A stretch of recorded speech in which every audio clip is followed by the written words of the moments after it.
What I'm about to say is very controversial, and it may come with a mindset shift. It's about the purge. There is peace and power in the purge. Now, what I'm talking about is the the struggle that we have with getting rid of stuff and holding on to stuff.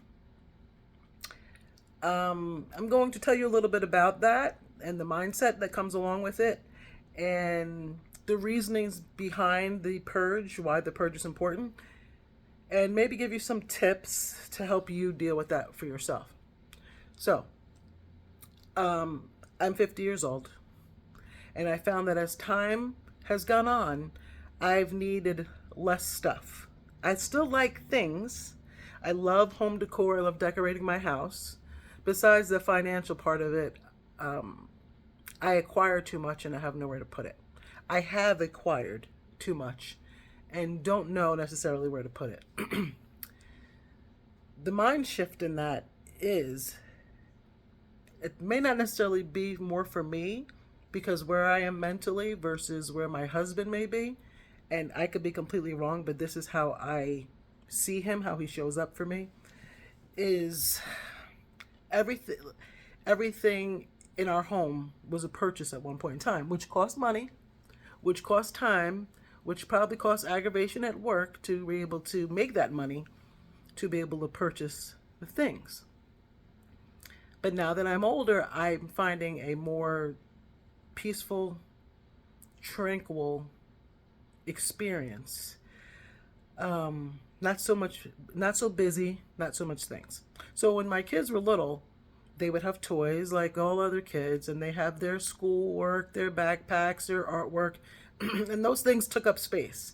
And when they were kids, I used to just have the mindset. I'm like, well, shoveling snow while it's snowing. Oh no, that's not how it goes. How's it go? Oh, cleaning your house while your kids are growing is like shoveling snow while it's still snowing. So I gave myself the grace when it came to the fact that we had three daughters. We have three daughters, and when they were young, they had a lot more things: shoes, backpacks, rollerblades. No, Heelys. There's the sneakers with the little wheels in it. The rollerblades, I think, were more after me, my generation. Anyway, the purge and why it's important, and why there's peace in it. My house used to be filled with clutter. I don't know if you could see that mantle back there. I still have some cleaning up to do because today I'm getting rid of the winter things. And the reason why I'm doing this video today is because I'm about to purge a little bit. A little bit. And I'll explain why a little bit. I still have winter stuff to put away, and the weather's in the 50s and it feels amazing, so I'm kind of prompted to do spring before the work week starts, and I'm back at the office and I don't have time to get any of this done. Enough about me. The importance of why I need to do the purge, and you may need to do the purge. I think the word itself sounds so powerful and strong. So it can be hard to do on its own. If you saw the thumbnail of this video, I put a picture of my seasoning cabinets, my spice cabinet, and it had spices of all different sizes: big containers, little containers, round containers, square containers, just a whole bunch of stuff. And for the most part, everything was in there. I fit everything in the cabinet. And to me, every inch of space was necessary, and I filled it up. But every time I needed to get something, things would fall out. And the worst is when my husband would look for stuff, because his patience level for mess or clutter is not the same as mine. And I'm going to tell you a little bit about him in a minute. Hope he forgives me for this, but it's a good example. So when he would open the cabinet or try to look for stuff, other things would fall out. And I can feel his frustration. And if you can feel someone else's frustration, it kind of gives you that feeling like, oh crap, did I do that? And that was frustrating. So I look at that stuff and it was a mess. And if you go on social media, you see all these cool organizing things. You see these houses, that do the clean, decorate, and organize, which is phenomenal, but they have a big house, lots of closets, maybe a pantry, a mudroom, and there's a place for everything and everything in its place. Well, when you live in an old school home, I don't have a coat closet. I don't have storage closets on our first floor. We don't have any closets on our first floor. So being creative is something that I had to become as time went on in order to make my house feel a little bit more comfortable. When I used to come home from work, it was coming home from being in the office all day to a mess. And it didn't bring peace. It brought frustration, lack of patience, because then I'm snapping at people to move your stuff, get your shoes, get your backpacks out of the way. Can you throw these papers out? Who needs this stuff? And then it was the stuff that was on me that I had to take time to do. And instead of being frustrated with myself, I was overwhelmed and didn't want to do any of it because it just seemed like it was too much. So as time went on, our girls got bigger, and we ended up doing an expansion of our house. Because our house was a small cape, we expanded it to put 4 bedrooms upstairs, like a dorm where you take the roof off. I don't know what they call it, but we added a level, so now everybody had their own bedroom, and they had closets, so they had space, so they were able to store their own personal items in there, which made it easier for me when it came to decluttering. Why am I telling you about myself? I'm telling you about myself because I know that I am not alone, and a lot of people can relate to what I'm saying. But there's more to it. And I'm going to tell you why this is important. And not to be morbid. I'm not doing this to be morbid, but I'm just being honest. It's unfortunate in my family that we lost a lot of family members. And I think that years ago, if you grew up without things, you tend to hold on to things. It's harder to let go of stuff because you see the use of it for everything. And when people would pass away, the biggest burden was cleaning out their space, to clean out their house, to clean out their apartment. Because now you're tasked to decide what is junk and what needs to be thrown away. So one of the reasons for purging, and again, I'm not trying to be morbid, but one of the reasons for purging is knowing that someday someone else is going to have to go through your stuff and decide what to keep and what to toss. That is a huge burden. It's an emotional burden. It is tiring. It is draining. It is frustrating for any family have to get together and decide what to keep, because then there's guilt around it. Because if they saw you with something all the time, they may feel guilty to get rid of it because it was special to you, but you can't use it anymore. But they're still dealing with that struggle. That's one thing. One of the other reasons is if you work, or if you don't work, you work at home or you work outside of home, there is no peace with mess everywhere. There's no peace with mess everywhere. Like I said, our house is really small, and our kitchen at the time was the type of kitchen that if you turned around, your butt was hitting the fridge or the stove or the sink. There was no space. There was no 2 people being in that little corner kitchen at the same time. When we did work on our house, we did make our kitchen bigger, but we didn't change the footprint of our main floor. We restructured it in a way to reduce maybe our dining area to give us a little more space in the kitchen. One of the things that I love the most about that is that my counters didn't have anything on it. Now, there's stuff that gets acquired on the counter. And as time goes on, you see the new cool gadget. You need an air fryer. Oh, my KitchenAid, my bread machine, my coffee stuff. I don't have a huge kitchen as to, where you have that big, beautiful cabinet that slides out and you can put your KitchenAid on it and your toaster and your blender and all those things that you use, periodically that you don't use every day. There was a place to put it. Our kitchen doesn't have that. We have a normal residential size home with a normal residential kitchen. There is no pantry. There is the cabinets on the top and the cabinets on the bottom.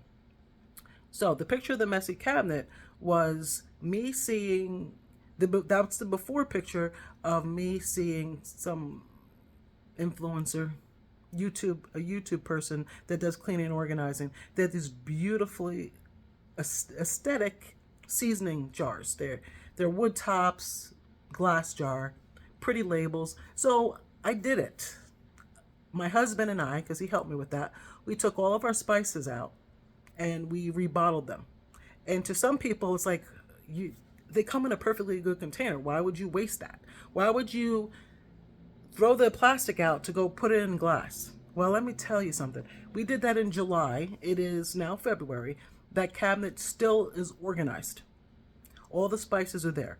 I do have overflow because you can't fit all of your big containers of spices in those little jars, but I have a cabinet that I built, well, my husband built, in the basement that holds our overflow of seasonings. But when we go into the kitchen cabinets for our spices, we know what's in there and there's nothing expired. So our trip to redoing this cabinet was interesting because there was a lot of expired stuff and a lot of stuff that we didn't know we even had. So it wasn't a waste to spend the money on the glass, clear, pretty, aesthetically pleasing cabinet accessories because we're gonna waste. We have been wasting less. We haven't been wasting our seasonings because we can see what's there and nothing's falling out on us and it feels good. And sometimes you think that no one cares about your little organization things or your decluttering stuff. They do. And I found out that they do the other day. I did this in July. One of our daughter's birthdays is in March. She and her fiance have their own place. And she says to me, you know what I want for my birthday, which is coming up? And I'm like, what? She says, I want the spice containers and the spices to go in them for my birthday. And I'm looking at her and I'm like, really? That's what you want for your birthday? But at the same time, I'm like, yes, when? It wasn't for nothing because more is caught than taught. I didn't go say, hey, you should do this because this is what I did. No, she knows that when she opens her cabinet, she doesn't want to see all the different sizes. That may come across as real bougie, and it's not bougie. And the reason why I say that it isn't is it's not a splurge if it does something for your mental peace. It's not a splurge. Right now, I have a basement that is filled with crap from wall to wall. Our daughters are older. They graduated college years ago. There's stuff there from college. I think I have a box in there from my apartment that we had this house for over 20 something years. And I may have a box. I have gizmos and gadgets of plenty and who's it's and what's it galore. I do. I've got fajita tortilla warmers. Never use it. I've got home decor, and then I used to work for an MLM. The stuff's just still sitting in the box unused. Never use it. I know that I can take the time to go on Facebook garage sale or do something, have a garage sale to sell this stuff, and I may very well do that. And the good thing about that, again, there's tips in this, okay? I may not outline the tips, but if you hear what I'm saying, you're going to get the gist of it. So I can literally go through some of the stuff in my basement and say, you know what? I'm going to post 5 things on Facebook garage sale. What has stopped me from purging, because purge sounds big, purging sounds big. What stopped me is overwhelm because there's too much. So what has made life a little easier for me is to gradually get rid of things. Look at stuff, pick a space, and purge. Doesn't mean 5 things. You can make a game of it. Oh, March is coming, first of the month. How about on March 1st, get rid of 1 thing. March 2nd, get rid of 2 things. I challenge you to do that. For the whole month of March, because it's spring cleaning time, get rid of the amount of things that correlate to the dates on the calendar. March 1st, 1, 2. By March 30th, get rid of 30 things on that day. And that could be 30 pieces of paper. It doesn't have to be 30 household items. Now, why this struggle is different for somebody else versus me, because we don't all have the same life experience. We don't see the world the same way through our lenses. So to some people, me getting rid of things, I'm going to say maybe to my husband, it's like waste. It's wasteful to him. He may look at everything and see the dollar sign attached to it. Oh, this vase? Okay, yeah, well, I paid for that. He could see that there's a monetary value to that. Why would you just get rid of it? Now, when I get rid of things, I call the veterans and have them come pick up, or I will put outside and write free so somebody takes it. I try to donate it, pay it forward, give it away. If I can't sell it on eBay, or again, I haven't had the time to do that, this is what I do. But to him, he probably looks at it like, see, you didn't need that junk when you bought it. And now you're going to get rid of it, and it's like a waste of money. His way of thinking works, and I'm going to tell you why. And it works for him in a way. My husband is a very neat person. He does not like clutter. The things that are in this house is because of me, because I'm a shopper. He does not shop for things. Bless his heart. One day, years ago, he was working on his way home, and there was a construction site. I guess people ripping down the house. And there was a perfectly good furnace. Or it was a hot water heater, I think. I'm sure he'll correct me once he watches this video. So anyway, it was a hot water heater, furnace, something like that. And he was driving by, and he saw that the contractors were putting it on the curb. So he goes up to them and he says, hey, can I have that? Or what are you doing with that? He's like, oh, we're throwing it away. And the guy says, I think it works perfectly fine. We're demoing this house. So my husband says, all right, I'm going to take it home with me. And the guy's like, yeah, please take it off our hands. It's one less thing that we have to put it, in the dumpster. So my husband comes home with this hot water heater. And my joke to him is that he is Fred Sanford. If you ever watched Sanford and Son back in the day, to me, he was Fred Sanford. So I'm like, why are you coming home with a hot water heater? We don't need a hot water heater. Our hot water heater is fine. And he's like, babe, this is a perfectly good Rheem. This is a good brand, and you never know if you're going to need it. So he has a garage. He stored it in the garage or behind the garage and wrapped it. Anyway, he put it away somewhere. 5 or 6 years later, our hot water heater went. Guess who had an extra hot water heater that worked perfectly for our house? Yes, his score was definitely a win. It saved us thousands of dollars at that time. And that's great. And he can see the value in that kind of stuff. And it did bring us value. Now, if our hot water heater never went, then it would have just been junk taking up space. Where the mindset shift comes in is, where are you in your life? Like you have to reflect and think what makes you happy, what brings you peace, what brings you serenity, relaxation, what brings you joy. Marie Kondo, I think it was, had a thing out, I guess, when we were all in the house. And she says, if it doesn't bring you joy, thank it and throw it away or give it away. If it's not bringing you joy, take everything you own and put it on the bed or pull it out of the closets and find what brings you joy. I tried that. You know what didn't bring me joy? Putting away all the stuff that I decided to keep, or packing up the stuff to get rid of. I couldn't operate that way. It was just too much at one time. And it was just too much. Cleaning your house. It is very hard to clean a house when it is filled with clutter, with things. Because by the time you try to organize your clutter or organize it, you are too tired. You have put on YouTube, you have sat down, you have made a cup of coffee, you have grabbed a bite to eat, you have watched television, you have answered a phone call, and by the time you get done with that clutter, you sure as heck don't want to go cleaning something. And you don't want to devote a whole weekend of your life or a whole day of your life with the burden of just cleaning and decluttering all day. So, I try to have a reason for my videos. And the reason for this video is, if you're an adult and you live somewhere and you buy things, we're all in the same boat. And if you were born organized and you know are minimalistic, that's wonderful.